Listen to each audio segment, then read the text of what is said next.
For you new at 5. Hospitals everywhere right now overwhelmed with children suffering from RSV. The respiratory virus is particularly dangerous for premature babies, but a brand new study shows even healthy children are getting sick. So why is this happening and what can parents do? Our chief political reporter Susan Raff is live right now at Connecticut Children's in Hartford with some answers tonight. Susan? Mark, it's important to point out that RSV is not unusual and it's not uncommon, but what is different is that we are seeing it earlier this year and we are seeing more and more children get very sick from it. So we spoke to a doctor here at Connecticut Children's to find out how parents can protect their kids. Children all over the world are ending up in the hospital with severe breathing problems from RSV. The common respiratory virus can even lead to death.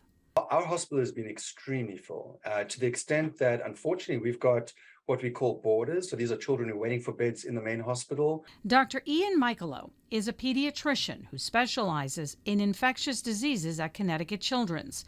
He says RSV can begin with a runny nose and a low-grade fever, but after 4 days, the symptoms should get better.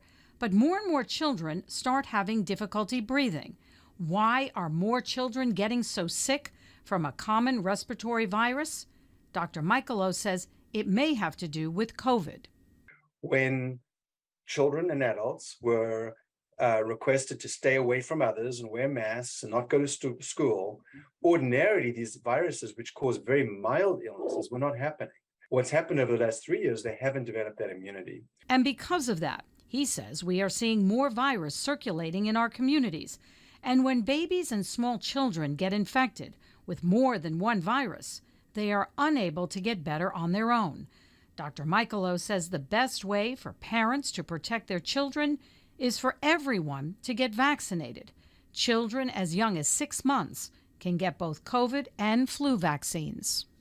You can make a difference for your children and your family, because remember, adults also, if they are not getting infections because they're protected by a vaccine, they're protecting their children. So I'd say entire families should be getting vaccines.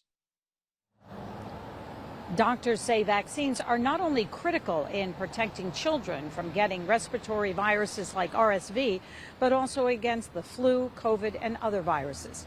If you would like to get more information on this, you can go to the Channel 3 app. We are live tonight in Hartford. Susan Raff, Channel 3 Eyewitness News. Certainly.